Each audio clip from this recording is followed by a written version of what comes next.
আসসালামু আলাইকুম প্রিয় দর্শক, অন্য মঞ্চের আলাপচারিতায় আপনাদের সকলকে স্বাগত জানাচ্ছি। দীর্ঘ ১৯ মাস পর আমাদের মহামান্য রাষ্ট্রপতি মুখ খুললেন। তিনি বলেছেন তাকে গৃহবন্দী করে রাখা হয়েছিল। তিনি বলেছেন তিনি প্রতিবন্ধী হয়েছিলেন। তাহলে বিষয়টা কি দাঁড়ালো? তার মানে দাঁড়ালো যে তারা একটি দেশের রাষ্ট্রপ্রধানকে গৃহবন্দী করে রেখেছিলেন।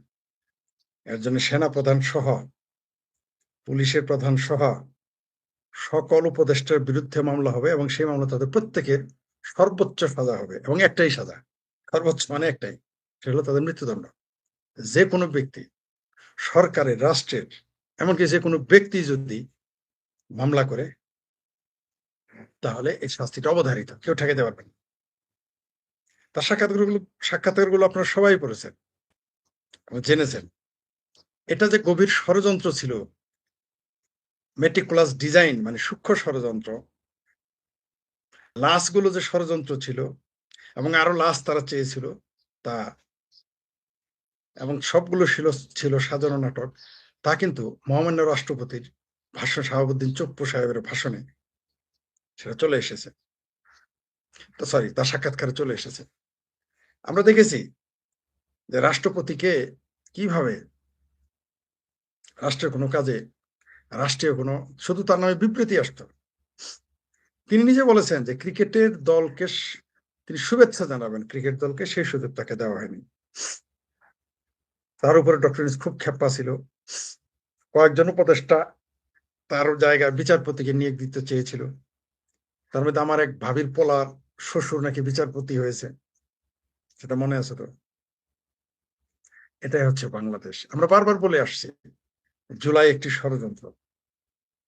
এই জুলাই একটা গভীর ষড়যন্ত্র। এই জুলাই সন্ত্রাসের মাধ্যমে যে মব সরকার ছিল এতদিন, যে আদম ব্যাপারী সরকার ছিল এতদিন, যে এনজিওগ্রাম সরকার ছিল এতদিন, সেটা দেশি বিদেশি ষড়যন্ত্রের ফসল। মহামান্য রাষ্ট্রপতির সাক্ষাৎকারের মাধ্যমে তা আবার প্রমাণ। তিনি যদি বেঁচে না থাকতেন আমরা এগুলো জানতাম না।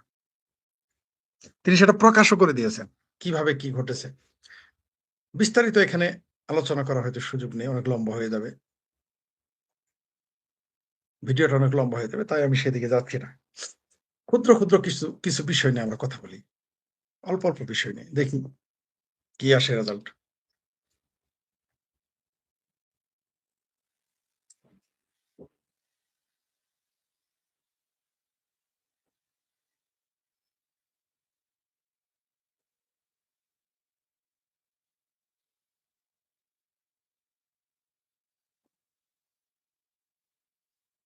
মজার বিষয়, এখনো সরকার কোনো প্রতিক্রিয়া জানায় নাই। তারা বলেছে রাষ্ট্রপতির সাক্ষাৎকার পর্যালোচনা করে প্রতিক্রিয়া জানাবে সরকার, তথ্যমন্ত্রী বলেছেন। এই নয়া তথ্যমন্ত্রী এই কথাটা বলেছেন। তারা ততটুকুই জানাবেন যতটুকু তাদের সুবিধা হয়, কিন্তু থলের বিড়াল কিন্তু বেরিয়ে গেছে, বিড়ালের গলায় কিন্তু ঘন্টা বাঁধা হয়ে গেছে।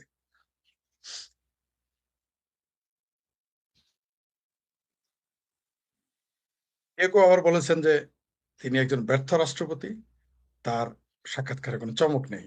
অবশ্যই চমক আছে। চমক না, সেখানে তথ্য আছে। কিভাবে জুলাই সন্ত্রাসীরা ষড়যন্ত্র করেছে তার সরাসরি প্রমাণ তার এই সাক্ষাৎকারে পাওয়া যায়। বাংলাদেশে তিনি যদি আওয়ামী লীগের কোনো ব্যক্তি হতেন, অনেকে আবার বলেছে যে আমলাকে যদি প্রেসিডেন্ট না বানিয়ে কোনো রাজনৈতিক ব্যক্তিকে, আওয়ামী লীগের রাজনৈতিক ব্যক্তিকে যদি এখানে বসানো হতো তাহলে এরকম হতো না, তাহলে উল্টো হতো, তাকে মেরে ফেলতো। আমরা দেখে তাকে জীবিত রেখেছে। ধরে নেন এখন এই মুহূর্তে আওয়ামী লীগের কোন নেতা প্রেসিডেন্ট ছিলেন, শাহাবুদ্দিন চুপ্পুর জায়গায়, তাহলে তাকে মেরে ফেলতো, বাঁচিয়ে রাখতো না। কারণ তারা তাকে বিশ্বাসই করতে পারতো না, আস্থা রাখতে পারতো না। এখন তো কিছুটা আস্থা রেখেছিল, জানে আমরা যে কোনো সময় যে কোনো দিকে ইউটার্ন নিতে পারে। কিন্তু রাজনৈতিক নেতাদের প্রতি তাদের আস্থা থাকতো না, তখন মেরে ফেলতো বা অন্য কিছু ঘটাতো। এই ব্যাপারে হারুন আল রশিদ চমৎকার একটা কথা বলেছেন। যারা প্রেসিডেন্টকে সরাতে চেয়েছিল, সরালে বরং ভালো হতো, সাংবিধানিক শূন্যতা হতো, আর চমৎকার ভাবে তাদের আইনের জালে আটকানো যেত। এবং প্রেসিডেন্টকে সরালেই এই জুলাই সন্ত্রাসের আরো কুশীলবদের চেহারা উন্মোচিত হয়ে যেত। অনেকেই উন্মোচিত হয়ে গেছে, শিক্ষক, বুদ্ধিজীবী, রাজনীতিক, তার ডানের হোক বামের হোক, আরো অনেক কিছু প্রকাশ পেয়ে যেত। মৌলভী সাহেবরা হোক, যে কোনো বেশেই থাকুক, যে কোনো ছদ্মবেশেই থাকুক, সেগুলো প্রকাশ হয়ে যেত। যদি এতদিনে আমরা বুঝে ফেলেছি কারা এগুলো করেছে, কেন করেছে, কিভাবে করেছে, তা আমরা আগে অনুমান করেছিলাম। এখন আস্তে আস্তে প্রকাশ হতে থাকবে। তবে বাংলাদেশে মানে পৃথিবীর ইতিহাসে এই ধরনের ঘটনা ঘটে নাই যে কোনো প্রেসিডেন্টকে জিম্মি করে, তাকে প্রতিবন্ধী রেখে, তাকে গৃহবন্দী করে তার নামে দেশ চালানো হতো। আমরা কিন্তু অনুমান করেছিলাম সুলতান সুলেমানেরও মরে যাওয়ার পরে দীর্ঘ সময় তা তথ্যই প্রচার করেনি যে সে মারা গেছে। চেঙ্গিস খান মরে যাওয়ার অনেকদিন প্রচারই করেনি সে মারা গেছে। এরকম যারা স্বৈর শাসক থাকে, তারা নিজেদের, তাদের যে আমত্ত থাকে, সে আমত্তরা কখনো তাদের রাজবংশ রক্ষার্থে, বিদ্রোহ ঠেকাতে তারা বিভিন্ন কৌশল অবলম্বন করে। তেমনি শাহাবুদ্দিন চুপ্পু আমাদের মহামান্য প্রেসিডেন্টকে সেভাবে রেখে দেওয়া হয়েছিল, বুঝতে দেওয়া হয় না। আপনারা দেখেছেন যে খালেদা জিয়ার সাবেক প্রধানমন্ত্রী, বিএনপির চেয়ারপারসন, তার মৃত্যুর তারিখ নিয়েও রহস্য করা হয়েছে। সেটা একটা রহস্যজনক অবস্থাতেই এখনো আছে। তিনি আসলে কবে মারা গেছেন এটা নিয়ে বিতর্ক ছিল, আছে এবং থাকবে। কিন্তু এটা হওয়ার কথা ছিল না। তার জন্ম তারিখ নিয়ে যেমন বিতর্ক তারাই সৃষ্টি করেছে, প্রকৃতি তাদের দলীয় প্রধানের মৃত্যু নিয়েও বিতর্ক সৃষ্টি করে দিয়েছেন, বা তারা নিজেরাই করেছে, দুটোই। সেটা অন্য প্রসঙ্গ। তুমি শাহাবুদ্দিন চুপ্পুর যে প্রেসিডেন্ট হিসেবে তাকে রাখা হয়েছিল, কেন এতদিন রাখা হয়েছিল? চেষ্টা কিন্তু করতে কিন্তু কম করে নাই। এই 17-18 মাস জামাতকে, স্বাধীনতা বিরোধীদেরকে সরাসরি ক্ষমতা বুঝিয়ে দেওয়ার জন্য বা ক্ষমতায় বসিয়ে দেওয়ার জন্য আপ্রাণ চেষ্টা করা হয়েছে। দেশি দেশি এবং বিদেশি ষড়যন্ত্রের মাধ্যমে তা কোনো অংশেই কম করা হয়নি। কিন্তু তারা শেষ মুহূর্তে নিশ্চিত হতে পেরেছে, বুঝতে পেরেছে যে যতই চেষ্টা করুক না কেন, এই দেশের মানুষ স্বাধীনতা বিরোধী জামাতকে মেনে নেবে না। তার জন্য তারা একটা তথাকথিত নির্বাচন দিয়ে, একটা আইএমএ জাহালিয়ার জায়গায় আইএমএ ইউনুসিয়া নির্বাচন দিয়ে সরে গিয়েছে।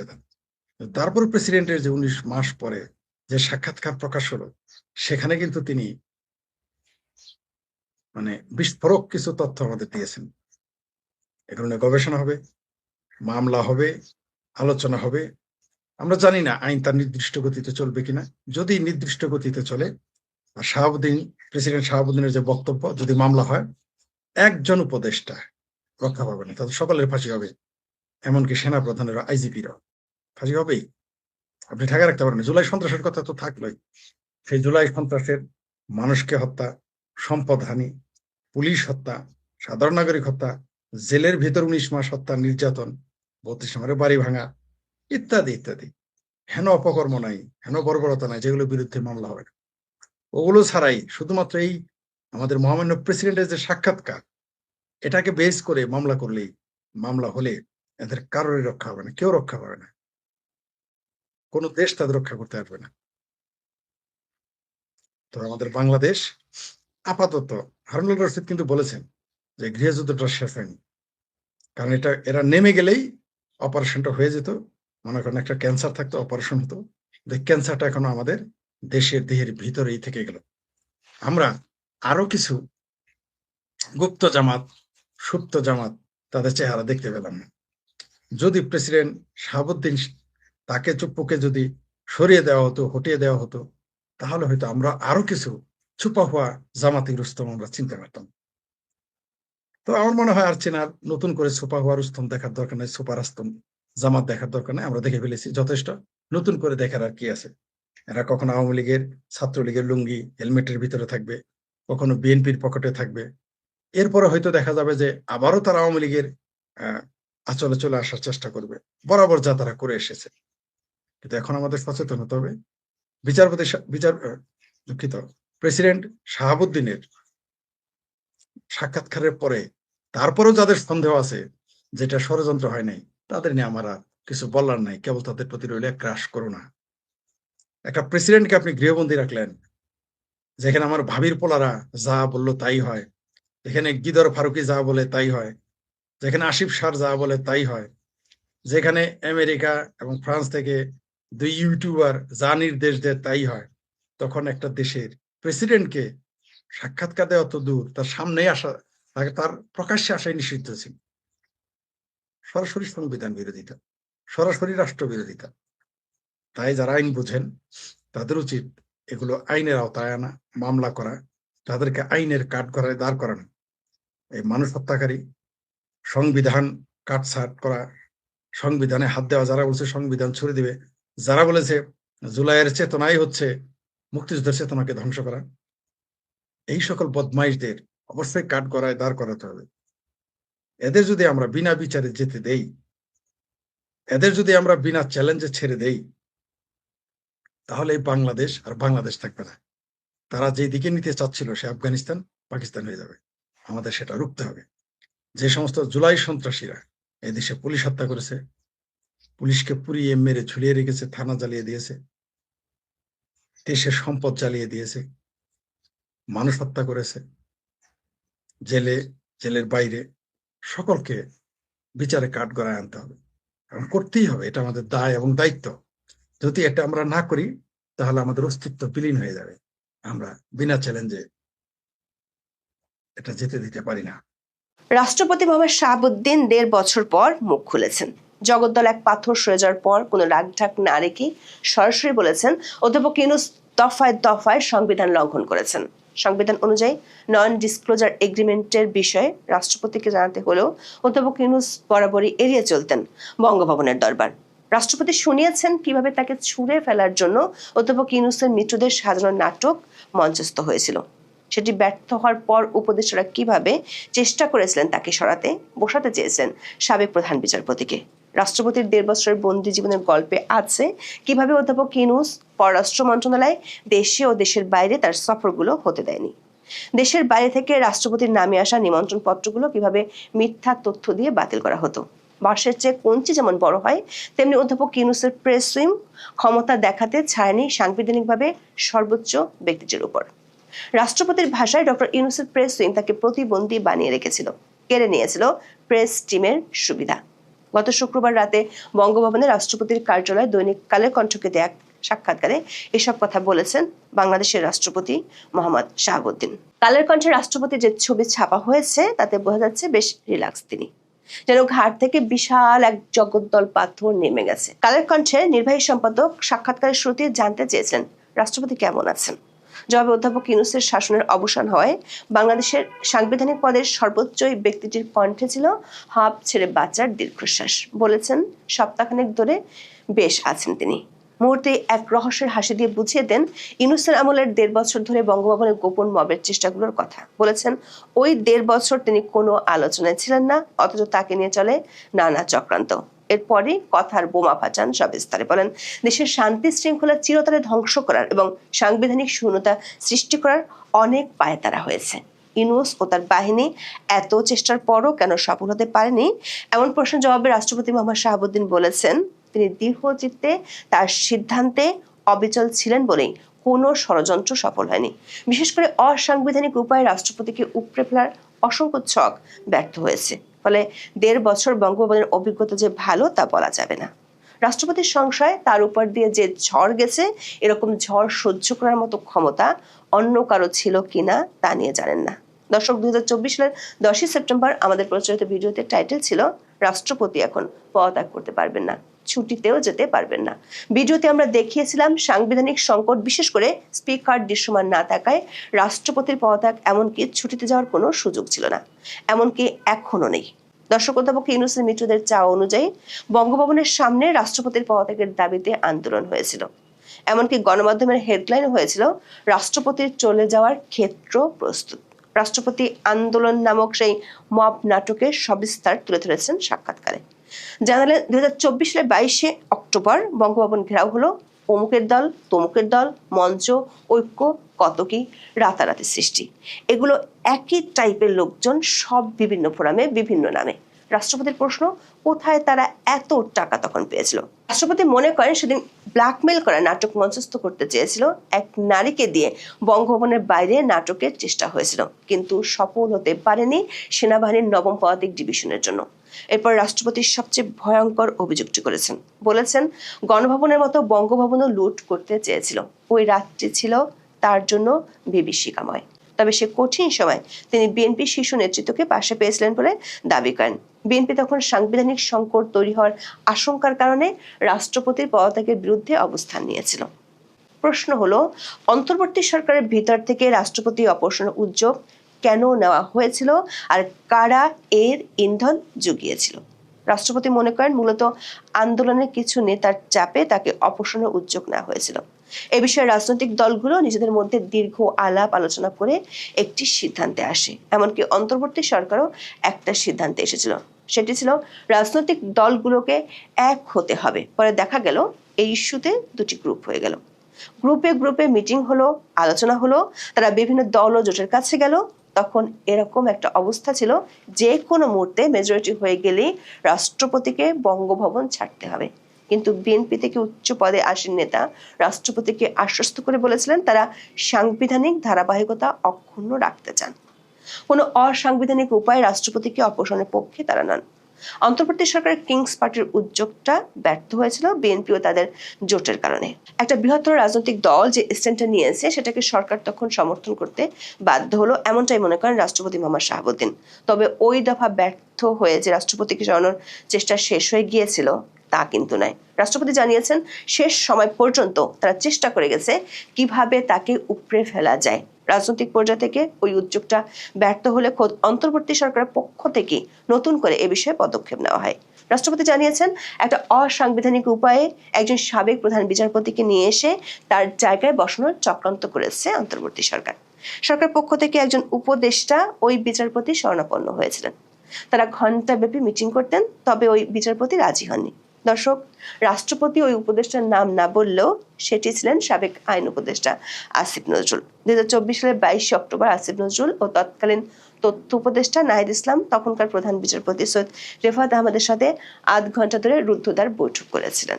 তবে বিচারপতি সৈয়দ রেফাত আহমেদ সরকারের সেই প্রস্তাবে রাজি ছিলেন না। এমন কঠিন সময় মনোবল ঠিক রাখার জন্য কারা সাহস জুগিয়েছিলেন, এমন প্রশ্ন জবাবে বিএনপির সর্বোচ্চ পর্যায়ে আর 3 বাহিনীর সমর্থনের কথা বলেছেন মোহাম্মদ শাহাবুদ্দিন। সশস্ত্র বাহিনীর প্রধান হিসেবে রাষ্ট্রপতির পর্যায় ঠেকাতে চেয়েছিল 3 বাহিনী।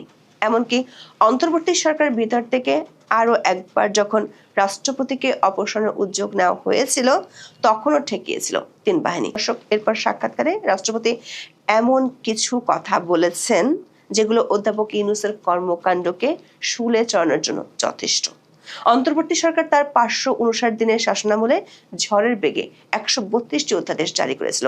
তার সবগুলো অন্তর্বর্তী সরকারকে জারি করতে হয়েছিল রাষ্ট্রপতির প্রদত্ত ক্ষমতা বলেই। অথচ সেই রাষ্ট্রপতি অধ্যাপক ইউনূসের বিদায় মাত্র 6 দিনের মাথায় বলছেন অনেক অধ্যাদেশ করার কোনো কারণই ছিল না। অধ্যাপক ইউনূস, যিনি সংবিধান রক্ষার শপথ নিয়ে প্রধান উপদেষ্টা হয়েছিলেন, তিনি সংবিধানের কোনো বিধান মেনে চলেননি এমন ভয়ঙ্কর অভিযোগ করেছেন রাষ্ট্রপতি। রাষ্ট্রপতি উদাহরণ দিয়ে বুঝিয়ে দিয়েছেন কিভাবে অধ্যাপক ইউনূস সংবিধানকে বুড়ো আঙ্গুল দেখিয়েছিলেন। সংবিধানে বলা আছে প্রধানমন্ত্রী কিংবা প্রধান উপদেষ্টা যখনই বিদেশ সফরে যাবেন সেখান থেকে ফিরে এসে রাষ্ট্রপতির সঙ্গে দেখা করবেন, জানাবেন কি আলোচনা হলো, কি হলো, কোনো চুক্তি হলো কিনা, কি ধরনের কথাবার্তা হলো। এটা রাষ্ট্রপতিকে লিখিতভাবে অবহিত করার কথা। কিন্তু অধ্যাপক ইউনূস তার 15 বার বিদেশ সফরের কোনো বারই তা করেননি, যাননি রাষ্ট্রপতির কাছে। দর্শক, 2024 সালের 5 অক্টোবর আমাদের প্রচারিত ভিডিওর টাইটেল ছিল ডক্টর ইউনূস দ্য হরফুন মাওলা, রাষ্ট্রপতিকে কেন এড়িয়ে যাচ্ছেন বারবার। ওই ভিডিওতে আমরা দেখিয়েছিলাম কিভাবে অধ্যাপক ইউনূস সংবিধানের 48 অনুচ্ছেদকে পদে পদে লঙ্ঘন করেছিলেন। রাষ্ট্রপতি বলেছেন নির্বাচনের মাত্র 3 দিন আগে অধ্যাপক ইউনূস যুক্তরাষ্ট্রের সাথে যে নন ডিসক্লোজার এগ্রিমেন্ট করেছেন সে সম্পর্কে তাকে কিছু জানায়নি ইউনূসের সরকার। মোহাম্মদ শাহাবুদ্দিন বলেছেন সাংবিধানিক বাধ্যবাধকতা হিসেবে আগের সরকার এ ধরনের চুক্তির বিষয়ে রাষ্ট্রপতিকে জানাতেন, কিন্তু অন্তর্বর্তী সরকার মৌখিক কিংবা লিখিত কোনোভাবেই রাষ্ট্রপতিকে এই গোপন চুক্তির বিষয়ে জানাননি। শুধু শেষের এই চুক্তি কেন, অধ্যাপক ইউনূস বরাবরই রাষ্ট্রপতি মোহাম্মদ শাহাবুদ্দিনকে এড়িয়ে চলতেন।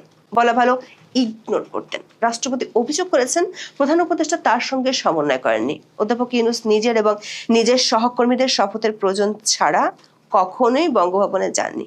রাষ্ট্রপতি অভিযোগ করেছেন 2বার রাষ্ট্রপতির বিদেশ যাওয়া আটকে দিয়েছিলেন মোহাম্মদ ইউনূস। এর একটি ছিল কসাবো, অন্যটি ছিল কাতারে। কাতারের আমিরের দাওয়াতে, যেখানে রাষ্ট্রপতি ছাড়া অন্য কেউ যাওয়ার সুযোগ নেই, সেই দাওয়াতে যেতে দেওয়া হয়নি মোহাম্মদ শাহাবুদ্দিনকে। পররাষ্ট্র মন্ত্রণালয় থেকে উল্টো তার দপ্তরের ড্রাফট পাঠানো হয়েছিল, যেখানে লেখা ছিল রাষ্ট্রপতি ভীষণ ব্যস্ত বলে তিনি যেতে পারছেন না। রাষ্ট্রপতি বলেছেন এটি ছিল পররাষ্ট্র মন্ত্রণালয়ের শিষ্টাচার বহির্ভূত উদ্ধত্যপূর্ণ আচরণ। ভবিষ্যতে যাতে এই ধরনের অপরাধ না করা হয় সে বিষয়ে পররাষ্ট্র উপদেষ্টাকে চিঠিও দিয়েছিলেন রাষ্ট্রপতি, তবে সে চিঠির উত্তর পাননি তিনি। প্রশ্ন হলো, কেন রাষ্ট্রপতিকে বিদেশ সফরে যেতে দিতে এত অনীহা ছিল অধ্যাপক ইউনূসের? রাষ্ট্রপতি বলেছেন অন্তর্বর্তী সরকার চায়নি কোথাও তার নাম আসুক, তাকে একদম অন্ধকারে ফেলে রাখার চেষ্টা করেছে। শুধু বিদেশে নয়, দেশের কোনো অনুষ্ঠানেও তাকে যেতে দেওয়া হয়নি। বিশেষ করে বিশ্ববিদ্যালয়গুলোতে সমাবর্তন অনুষ্ঠানে রীতি অনুযায়ী রাষ্ট্রপতির যাওয়ার কথা, সেটিও তারা আটকে দেয়।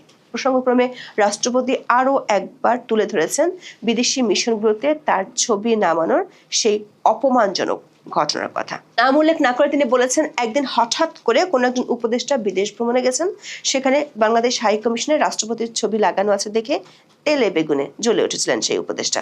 তারপর এক রাতের মধ্যে সারা পৃথিবীর হাই কমিশন থেকে রাষ্ট্রপতির ছবি নামিয়ে ফেলা হয়। শুধু অধ্যাপক ইউনূস কিংবা পররাষ্ট্র মন্ত্রণালয় নয়, প্রধান উপদেষ্টার প্রেস উইং যে রাষ্ট্রপতির উপর ছড়ি ঘোরাতো সেটিও মোহাম্মদ শাহাবুদ্দিন তুলে ধরেছেন সাক্ষাৎকারে। দর্শক, গত বছরের 15 মে আমাদের প্রচারিত ভিডিও টাইটেল ছিল রাষ্ট্রপতি শাহাবুদ্দিন কি বঙ্গভবনের 4 দেয়ালে বন্দী, প্রেস উইং সহ অনেক সুবিধা বাতিল। সেই ভিডিওতে আমরা যে তথ্যগুলো দিয়েছিলাম তাই উঠে এসেছে কালের কণ্ঠের সাক্ষাৎকারে। ঢাকা রিপোর্টার্স ইউনিটির নতুন নির্বাচিত কমিটিকে রাষ্ট্রপতি নিজে চিঠি দিয়ে তার সাথে দেখা করার আমন্ত্রণ জানিয়েছিলেন, কিন্তু তাতে চটে যায় অধ্যাপক ইউনূসের চেয়ে বেশি ক্ষমতাধর হয়ে থাকা প্রেস উইং। রাষ্ট্রপতির প্রেস উইং এর 3 সদস্যকে তৎক্ষণাৎ প্রত্যাহার করে নেওয়া হয়। রাষ্ট্রপতি বলেছেন তার দপ্তর থেকে একটি প্রেস লিস্ট দেওয়ার কোনো ব্যবস্থা রাখেনি। তার ভাষায় দেশের সর্বোচ্চ মর্যাদা সম্পন্ন ব্যক্তিকে এভাবে প্রতিবন্ধী করে দিয়েছিল অধ্যাপক ইউনূসের প্রেস উইং। তিনি রাষ্ট্রপতি হয়ে নিজে ক্যাবিনেট সেক্রেটারি, প্রিন্সিপাল সেক্রেটারি ও সংস্থাপন সচিবকে বারবার ফোন করেছিলেন, কিন্তু ইউনূসের 1.5 বছরের শাসনামলে গৃহবন্দী রাষ্ট্রপতির ফোনকে কেউ পাত্তাই দেয়নি। কেন এমনটা করেছিল প্রেস উইং? রাষ্ট্রপতি মনে করেন রাষ্ট্রপতির কথা দেশের মানুষ জানুক, সেটা তারা চাননি। যেমন রাষ্ট্রীয় দিবসগুলোতে সরকারি টাকায় রাষ্ট্রপতির আদেশের বলে ক্রয়পত্র বের করলেও সেগুলোতে থাকতো না রাষ্ট্রপতির বাণী। দর্শক, কালের কণ্ঠের সাক্ষাৎকারে রাষ্ট্রপতি মোহাম্মদ শাহাবুদ্দিন অনেক কথা বলেছেন, তবে তিনি বলেননি কিংবা তাকে প্রশ্ন করা হয়নি কেন ও কিভাবে অধ্যাপক ইউনূসের তৎকালীন বিশেষ সহকারী ও পরে তথ্য উপদেষ্টা মাহফুজ আলম বঙ্গভবনে বঙ্গবন্ধুর ছবি নামিয়েছিলেন। খুব শিগগিরই এ নিয়ে তথ্য হাজির করব আপনাদের সামনে। আবার রাষ্ট্রপতি কিছুদিন আগে বার্তা সংস্থা রয়টার্সকে বলেছিলেন নির্বাচিত সরকার আসলে তিনি পদত্যাগ করে চলে যেতে চান। সে বিষয়টি নিয়ে কালের কণ্ঠের সাক্ষাৎকারে কিছু বলেননি। খুব শিগগিরই এই বিষয়টি নিয়েও তথ্য নিয়ে হাজির করব আপনাদের সামনে। আওয়ামী লীগের উপর যে আরোপিত নিষেধাজ্ঞা সেটি কবে প্রত্যাহার করা হবে, এই প্রশ্নটির উত্তর খুঁজতে গিয়ে আমি নানান আঙ্গিক থেকে আসলে এটি দেখবার চেষ্টা করেছি। আপনারা জানেন যে 2025 সালের 12ই মে একটি সরকারি নির্বাহী আদেশে বাংলাদেশ আওয়ামী লীগের কার্যক্রম নিষিদ্ধ ঘোষণা করা হয় এবং তখন সিনিয়র স্বরাষ্ট্র সচিব যিনি ছিলেন নাসিমুল গণি, তিনি সই করে একটি প্রজ্ঞাপন জারি করেছিলেন, যেখানে বলা ছিল যে সন্ত্রাস দমন আইনের কিসব ধারা দেখিয়ে এই কার্যক্রমে নিষেধাজ্ঞা আরোপ করা হয়েছে এবং আওয়ামী লীগের উপরে বিচার হবে, মামলা চলছে, এসব অনেক কিছু বলেছিল। এবং তখন থেকেই কিন্তু এই প্রজ্ঞাপনটি নিয়ে সমালোচনা করা হয়েছে এবং ক্রমশ এটি স্পষ্ট হয়েছে যে এই যে 12ই ফেব্রুয়ারি যে নির্বাচনটি হলো, এই নির্বাচন থেকে আওয়ামী লীগকে বাইরে রাখবার জন্যই এটি করা হয়েছিল। কারণ যে পরিস্থিতিতে শেখ হাসিনার সরকার বিদায় নিয়েছিল, খুব দ্রুতই সেটা একটা ইউটার্ন আমরা দেখতে পেয়েছিলাম, একটা রিভার্স সিচুয়েশন। দ্রুত আওয়ামী লীগের জনপ্রিয়তা ফিরে আসছিল, শেখ হাসিনার গ্রহণযোগ্যতা বাড়ছিল। সেই অবস্থায় নিজেদের মতো করে একটা নির্বাচিত সরকার গঠন করবার জন্য আওয়ামী লীগকে দূরে রাখার বিকল্প ছিল বলে ডক্টর ইউনূসদের কাছে মনে হয়নি। কিন্তু 12ই ফেব্রুয়ারি যখন নির্বাচন হলো, এখন এই প্রশ্নটি উঠেছে, তাহলে কবে আওয়ামী লীগের উপর থেকে নিষেধাজ্ঞা প্রত্যাহার করা হবে? আদৌ কি নিষেধাজ্ঞা প্রত্যাহার করা হবে, নাকি এটা অনেকদিন ধরেই আওয়ামী লীগের উপরে এই নিষেধাজ্ঞাটা থাকা হবে। এটি নিয়ে অনেকে এ কারণেই আশা করছেন, বিশেষ করে দেশে একটা নতুন সরকার এসেছে, তারেক রহমান কি ভাবছেন এই নিষেধাজ্ঞা নিয়ে, বিএনপি কি ভাবছে। বিএনপির অনেকের সাথে যোগাযোগ করে যেটি আমি জেনেছি, এবং আপনারা জানেন যে গত 21শে ফেব্রুয়ারি, গতকাল শনিবার, প্রধানমন্ত্রীর কার্যালয়ে তারেক রহমান ছিলেন এবং সেখানে তিনি মন্ত্রী পরিষদ, উপদেষ্টা পরিষদের সদস্য এবং দলীয় নেতা অনেকের সাথেই একটা ইনফর্মাল মিটিং করেছেন। তো সেই সব মিটিংয়ে এবং এছাড়াও ব্যক্তিগতভাবেও তারেক রহমানের কাছে এই প্রশ্নটি উত্থাপিত হয়েছে যে বাংলাদেশ আওয়ামী লীগের কার্যক্রমের উপর থেকে নিষেধাজ্ঞা কবে প্রত্যাহার করা হবে। বিএনপি এই প্রশ্নে কিন্তু দ্বিধাবিভক্ত। বিএনপির একটা বড় অংশ মনে করে যে গত 15 বছর আওয়ামী লীগ সরকারে থাকাকালীন তাদের উপরে অনেক নির্যাতন হয়েছে, তাদের অনেককেই জেলে নেওয়া হয়েছে। সুতরাং তারা মনে করে যে বিএনপিরও উচিত একইভাবে আওয়ামী লীগের উপরে হার্ড লাইনে যাওয়ার। আবার বিএনপির আরেকটা অংশ মনে করে যে আওয়ামী লীগ তাদের উপরে নির্যাতন চালিয়েছে বা তাদের উপরে জেল জুলুম, নির্যাতন, হুলিয়া এগুলো ছিল ঠিকই, তো একই কাজ যদি বিএনপি করে তাহলে আওয়ামী লীগের চাইতে বিএনপি ভালো হলো কিভাবে। তো এই দুটো মতামতের মাঝখানে দাঁড়িয়ে তারেক রহমান কিন্তু নিজের কোনো সিদ্ধান্ত দেননি, তিনি কোনো মতামত দেননি। তিনি বলেছেন এটা একটা সিরিয়াস ইস্যু এবং এটা নিয়ে আসলে ভেবে দেখতে হবে। অর্থাৎ তারেক রহমান কোনো সিদ্ধান্ত দেননি এবং তারেক রহমানের অবস্থানটা এই মুহূর্তে বোঝা যাচ্ছে না। অনেকেই বলছেন যে সংসদ নির্বাচন হলো, এরপরে একের পর এক স্থানীয় সরকার নির্বাচন হবে এবং বিএনপি চাইবে যে আওয়ামী লীগকে বাইরে রেখে এই নির্বাচনগুলো করে সেখানেও তারা তাদের নেতাকর্মীদের যেন নির্বাচিত করে আনতে পারে। তো এই একটা ধারণাও আছে এবং সেক্ষেত্রে কিন্তু আওয়ামী লীগের ফিরে আসাটা, মানে রাজনৈতিক নিষেধাজ্ঞা প্রত্যাহার বিষয়টা পিছিয়ে যেতে পারে। এদিকে জামাতে ইসলাম এবং এনসিপি চায় না যে আওয়ামী লীগের উপর থেকে নিষেধাজ্ঞা প্রত্যাহার করা হোক, কারণ তারা আওয়ামী লীগ যদি মাঠে আসে তাহলে বিএনপি এবং আওয়ামী লীগই রাজনীতিতে প্রাসঙ্গিক থাকবে, জামাত এবং এনসিপির গুরুত্ব কমে যাবে। সুতরাং তারা কোনো অবস্থাতেই এটা মেনে নিতে চায় না এবং এমনকি ইনুস যখন 12ই মে এই আওয়ামী লীগের কার্যক্রম নিষেধাজ্ঞা আরোপ করেছিল, তখন কিন্তু এই এনসিপি, শিবির, জামাত, ইনকিলাব মঞ্চ এদের কাজে লাগিয়েছিল, এদের দিয়ে দাবি তুলানো হয়েছে যে আওয়ামী লীগের কার্যক্রম নিষিদ্ধ করতে হবে এবং তারপরে এই ঘটনাটা ঘটেছে। তো এখন এর সাথে আবার একটা আন্তর্জাতিক সমীকরণ যুক্ত আছে। আন্তর্জাতিক যে দেশগুলো, বিশেষ করে বাংলাদেশের বর্তমান অবস্থায় বা বাংলাদেশের রাজনীতিতে যারা প্রভাব রাখছে, বিশেষ করে প্রতিবেশী দেশ ভারত, আমেরিকা, এরা কি ভাবছে? এরা কি আওয়ামী লীগের উপর থেকে নিষেধাজ্ঞা প্রত্যাহারের পক্ষে কিনা? এটা একটা গুরুত্বপূর্ণ ফ্যাক্টর। অনেকেই মনে করেন কিংবা আপনারা জানেন যে তারেক রহমান বাংলাদেশে ফিরেছে, এই নির্বাচনে অংশগ্রহণ করেছে, এই সব কিছুর সাথে ভারতের একটা ভূমিকা ছিল। ভারতের সাথে তার একটা আন্ডারস্ট্যান্ডিং হয়েছে। তো ভারতের সাথে আন্ডারস্ট্যান্ডিং এর ভেতরে আওয়ামী লীগের কার্যক্রমের উপর নিষেধাজ্ঞা প্রত্যাহারের বিষয়টি ছিল কিনা সেটা নিয়ে একটা আলোচনা আছে।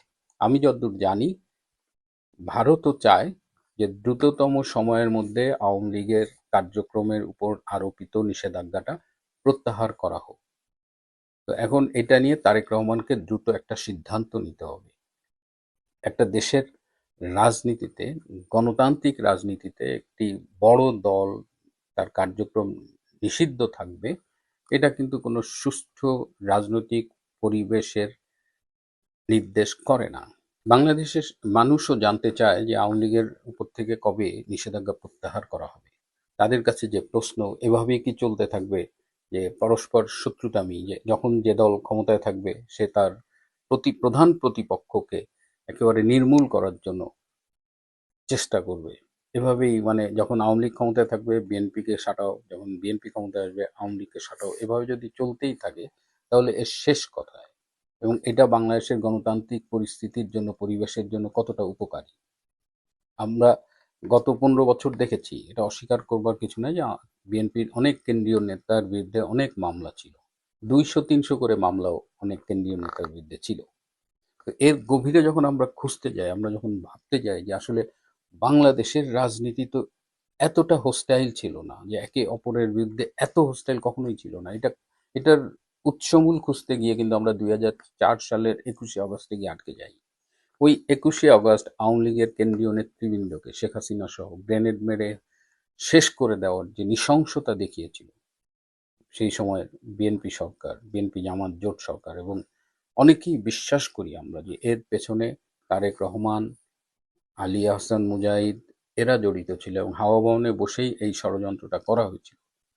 তারপর থেকেই কিন্তু রাজনীতিতে যে হিংসার একটা প্রতিহিংসার বীজ রোপিত হয়েছে, সেখান থেকে আমরা আসলে বেরিয়ে আসতে পারিনি। আদালত একদম সব শেষে আসিফ নজরুলের আমলে তারেক রহমানকে হয়তো খালাস দিয়েছে, কিন্তু তারেক রহমান তো জানেন 2004 সালের 21শে আগস্টের ওই গ্রেনেড হামলায় তার কি ভূমিকা ছিল। সুতরাং আজকের এই পরিস্থিতিতে যদি কোনো উন্নতি ঘটাতে হয়, তারেক রহমানেরও একটা দায়িত্ব থেকে যায়। যেহেতু 2004 সালের 21শে আগস্ট একটা ক্ষত সৃষ্টি হয়েছিল এবং সেই ক্ষত থেকে বাংলাদেশের রাজনীতি ক্রমাগত আহ, মানে মূল দুটো দল পরস্পর থেকে দূরে সরে গিয়েছিল, সেই জায়গা থেকে আবার সুস্থ স্বাভাবিক পরিবেশ ফিরিয়ে আনার জন্য তারেক রহমানকেই উদ্যোগ নিতে হবে। যদি আজকে আওয়ামী লীগকে রাজনীতির মাঠে আসতে না দেওয়া হয়, যদি বাধা দেওয়া হয়, তাহলে সেই সুযোগ নেবে 71-এর পরাজিত শক্তি জামাত এবং তাদের B team, C team, NCP এবং অন্যান্য যারা আছে, এবং তারা আলটিমেটলি তারেক রহমানের ঘাড়েই উঠে বসবে।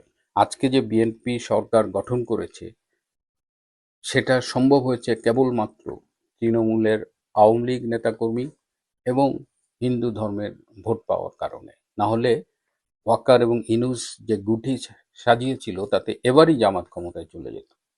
তো এই পরিস্থিতি বিবেচনায়, যেহেতু এখনো তারেক রহমান বিষয়টা নিয়ে মুখ খোলেননি, সেহেতু আমাদের অনুরোধ থাকবে যে বাংলাদেশের রাজনীতির বৃহত্তর স্বার্থে অবিলম্বে আওয়ামী লীগের কার্যক্রমের উপর থেকে নিষেধাজ্ঞা তুলে নেওয়া হোক।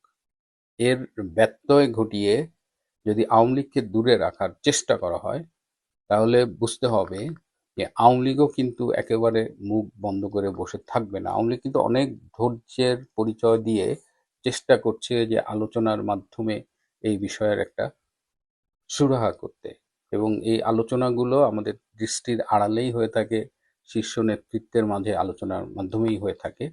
তো সেই দিকে পুরো দেশবাসী তাকিয়ে আছে। আমরা আশা করি আওয়ামী লীগের রাজনৈতিক কার্যক্রমের উপরে নিষেধাজ্ঞা অচিরেই প্রত্যাহার করা হবে। প্রিয় বন্ধুরা, আজ এ পর্যন্তই। ভালো থাকবেন।